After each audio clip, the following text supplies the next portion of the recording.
जब मैं उस रात घर पहुंचा तो मेरी पत्नी मेरा इंतज़ार कर रही थी। उसने हम दोनों के लिए डिनर परोसा। मैंने उसका हाथ पकड़कर कहा, मुझे तुमसे कुछ कहना है। वह नीचे बैठ गई और खामोशी के साथ मेरी तरफ देखने लगी। मैंने उसकी आंखों में एक अजीब सा दर्द महसूस किया। मैं कशमकश में था। मुझे समझ नहीं आ रहा था कि मैं अपना मुंह कैसे खोलूं, लेकिन मुझे उसे बताना था कि मेरी ज़िंदगी और दिमाग में क्या चल रहा है। मुझे उसे बताना था कि मुझे तलाक चाहिए। मैंने शांति से इस बात को उसके आगे रखा। वह मेरी बातों से नाराज़ नहीं लग रही थी, बल्कि उसने धीरे से मुझसे पूछा, क्यों? मैंने उसके सवाल से परहेज किया, तब इससे वह नाराज़ हो गई। उसने अपने हाथ में पकड़ी चम्मच फेंक दी और मुझ पर चिल्लाई, तुम जानवर हो। उस रात हमने आपस में बात नहीं की। वह पूरी रात रोती रही। मुझे पता था कि वह जानना चाहती थी कि हमारी शादीशुदा जीवन को क्या हुआ था, लेकिन मैं शायद ही उसे कोई संतोषजनक उत्तर दे पाता। मैं उसे कैसे बताता कि जिस दिल में पहले उसका घर था, उस पर अब रीना का राज है। मैं अब उससे प्यार नहीं करता था, मुझे बस उस पर दया आती थी। अपराध बोध की गहरी भावना के साथ मैंने एक तलाक के समझौते का पेपर तैयार किया, जिसमें कहा गया था कि वह हमारा घर, हमारी कार और मेरी कंपनी की 30% हिस्सेदारी की मालकिन होगी। जब उसको मैंने वो पेपर दिए तो उसने पल भर उस पर नज़र डाली और फिर उसके टुकड़े टुकड़े कर दिए। जिस स्त्री ने अपने जीवन के 10 वर्ष मेरे साथ बिताए थे, वह अब अजनबी सी लगने लगी थी। मुझे उसके टाइम, संसाधनों और ऊर्जा जो उसने मुझ पर खर्च किया, उसके लिए खेद हुआ, लेकिन मैंने जो कहा था मैं उसे वापस नहीं ले सकता था, क्योंकि मैं रीना से बहुत प्यार करता था। अंत में वह मेरे सामने ज़ोर ज़ोर से रोई, जिसकी मुझे उम्मीद थी। मेरे लिए उसका रोना वास्तव में एक तरह की रिहाई जैसा था। तलाक का विचार, जिसने मुझे कई हफ्तों से परेशान किया था, अब और मजबूत और स्पष्ट अपनी मंजिल को पाने को लग रहा था। अगले दिन मैं बहुत देर से घर वापस आया और देखा कि वह मेज़ पर कुछ लिख रही है। मैंने रात का खाना नहीं खाया और सीधे सोने चला गया और बहुत तेज़ी से सो गया, क्योंकि मैं रीना के साथ एक व्यस्त दिन के बाद थक गया था। जब मैं उठा तब भी वह टेबल पर लिख रही थी। मुझे परवाह नहीं थी, इसलिए मैं पलट गया और फिर से सो गया। सुबह उसने अपनी तलाक की शर्तें मुझे बताई। वह मुझसे कुछ नहीं चाहती थी, लेकिन तलाक से पहले उसे 1 महीने का नोटिस चाहिए था। उसने अनुरोध किया कि उस 1 महीने में हम दोनों यथासंभव सामान्य जीवन जीने के लिए संघर्ष करें। इसके लिए उसके कारण सरल थे। हमारे बेटे की 1 महीने में परीक्षा थी और वह हमारी टूटी हुई शादी से उसे मेंटली डिस्टर्ब नहीं करना चाहती थी।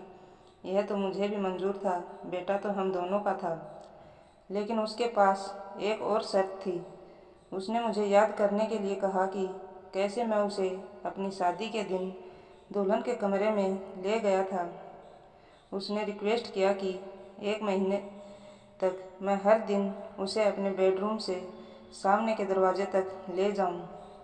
मुझे लगा कि वह पागल हो रही है, लेकिन हमारे साथ में बीतने वाले अंतिम दिनों को सहन किया जा सके और कोई ड्रामा क्रिएट न हो, इसलिए मैंने उसका अजीब अनुरोध स्वीकार कर लिया। मैंने रीना को अपनी पत्नी की तलाक की शर्तों के बारे में बताया। वह ज़ोर से हंसी और उसे लगा यह सच में पागलपन है।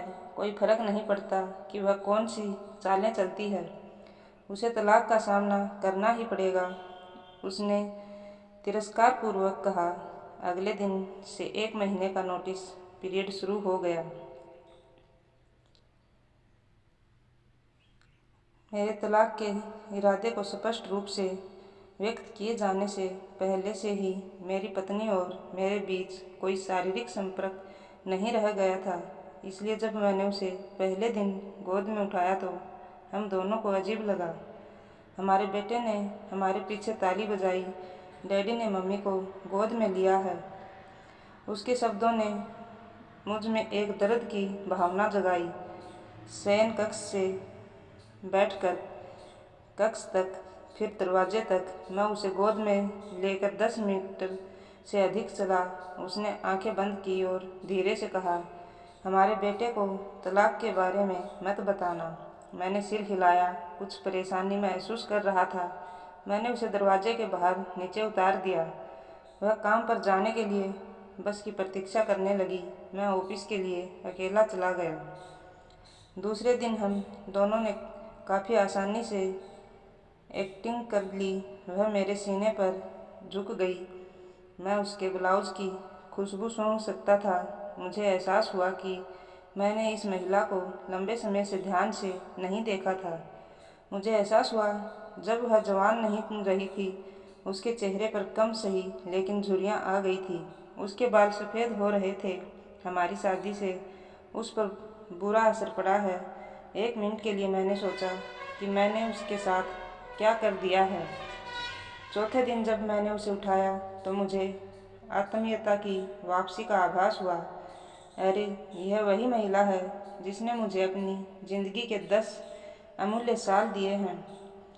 5वें और 6ठे दिन मैंने महसूस किया कि हमारे बीच एक रूपता की भावना फिर से बढ़ रही है। मैंने रीना को इस बारे में नहीं बताया। जैसे जैसे दिन बीतते गए मेरे लिए उसे उठाना आसान होता गया। मैंने सोचा शायद प्रतिदिन की ये कसरत ने मुझे मजबूत बना दिया। एक सुबह वह सोच रही थी कि क्या पहने। उसने बहुत सारे कपड़े पहनने की कोशिश की लेकिन उस एक भी उपयुक्त पोशाक नहीं मिली। फिर उसने गहरी सांस ली। वो बोली, मेरे सभी कपड़े बड़े हो गए हैं। मुझे अचानक एहसास हुआ कि वह इतनी पतली हो गई है। मुझे अब समझ में आया कि यही असली वजह है जो मैं उसे इतनी आसानी से उठा पाता था। अचानक एक विचार ने मुझे अंदर से झकझोर दिया। उसने अपने दिल में कितना दर्द और कितना दुख दबा रखा होगा जिससे उसकी ऐसी हालत हो चली है। अब चेतना में कभी इस बारे में सोच ही नहीं सका। मैंने उसके सिर को छुआ। हमारा बेटा उसी समय अंदर आया और बोला, पापा, माँ को गोदी में उठाने का समय हो गया है। उसके लिए इस 1 महीने में अपने पिता को अपनी माँ को गोदी में उठा ले जाते देखना उसके जीवन का एक अनिवार्य हिस्सा बन गया था। मेरी पत्नी ने हमारे बेटे को करीब आने का इशारा किया और उसे कसकर गले लगा लिया। मैंने अपना मुंह फेर लिया क्योंकि मुझे डर था कि मैं इस अंतिम समय में अपना विचार न बदल दूं। फिर मैंने उसे अपनी बाहों में पकड़ लिया। शयनकक्ष से चलते हुए बैठक के कमरे से होते हुए दरवाजे तक उसने सौम्यता और स्वाभाविक रूप से अपने हाथ मेरी गर्दन के चारों ओर रख दिए। मैंने उसके शरीर को कसकर पकड़ रखा था। यह हमारी शादी के दिन जैसा ही था, लेकिन उसके बहुत ही कम वजन ने मुझे उदास कर दिया। आखिरी दिन जब मैंने उसे अपनी बाहों में लिया तो मैं मुश्किल से एक कदम भी आगे बढ़ सका। हमारा बेटा स्कूल के लिए चला गया था। मैंने उसे कसकर पकड़ लिया और कहा, मैं यह नहीं देख पाया कि हमारे जीवन में इंटिमेसी की कमी हो रही है। मैं ऑफिस चला गया, दरवाज़ा बंद किया, बिना तेज़ी से कार के अंदर बैठ गया। मुझे डर था कि थोड़ी सी देरी से भी मेरा मन बदल जाएगा। मैं वहाँ चला गया जहाँ रीना रहती थी। रीना ने दरवाज़ा खोला और मैंने उससे कहा, सॉरी रीना, मैं अपनी पत्नी को अब तलाक नहीं दे पाऊँगा।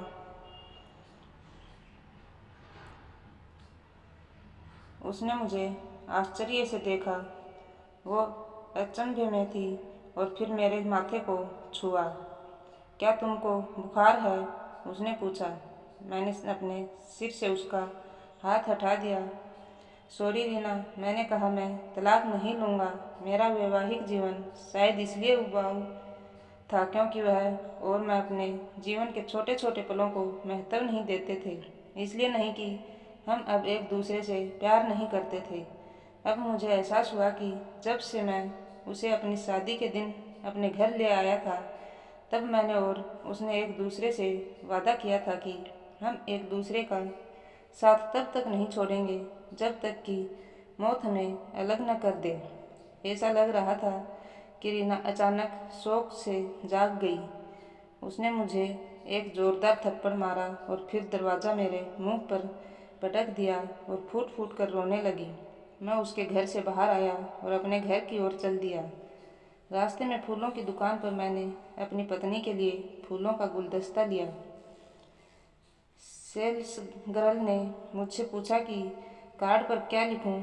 मैं मुस्कुराया और लिखा, मैं तुम्हें हर सुबह उठाऊंगा जब तक मौत हमें अलग नहीं कर देती। उस शाम मैं घर पहुंचा, हाथों में फूल और चेहरे पर बड़ी सी मुस्कान लिए। मैं सीढ़ियां चढ़ा और अपनी पत्नी को बिस्तर पर पाया मर्त। मेरी पत्नी महीनों से कैंसर से लड़ रही थी और मैं रीना के साथ इतना व्यस्त था कि ना मैंने ध्यान दिया, नहीं महसूस किया।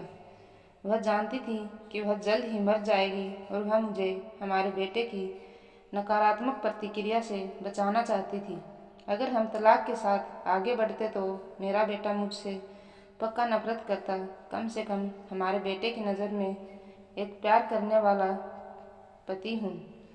मैंने तो नहीं, लेकिन मेरी पत्नी ने अपना वादा आखिरी दम तक साथ निभाने का पूरी तरह से निभाया। हाँ, पूरा जीवन अब मुझे पछतावे की आग में जलना था, मगर अब अपने आखिरी दम तक अपनी पत्नी से और भी ज़्यादा प्यार करता रहा, चाहे वो मेरे साथ नहीं थी। आपके जीवन के छोटे छोटे पल ही एक रिश्ते में वास्तव में मायने रखते हैं। यह हवेली, कार, संपत्ति, बैंक का पैसा नहीं है। ये खुशी के लिए अनुकूल माहौल बनाते हैं, लेकिन अपने आप में खुशी नहीं दे सकते। इसलिए अपने जीवन साथी के दोस्त बनने के लिए समय निकालें और एक दूसरे के लिए वो छोटे छोटे काम करें जो नवीनता पैदा करते हैं। एक वास्तविक सुखी विवाहित जीवन जिए। यदि आप इस कहानी को शेयर नहीं करते हैं तो कोई फर्क नहीं पड़ेगा। अगर आप ऐसा करते हैं तो आप शायद एक शादी को टूटने से बचा सकते हैं। जीवन में कई बार ऐसे लोग असफल होते हैं जिन्हें इस बात का एहसास नहीं होता कि वे सफलता के कितने करीब थे जब उन्होंने हार मान ली।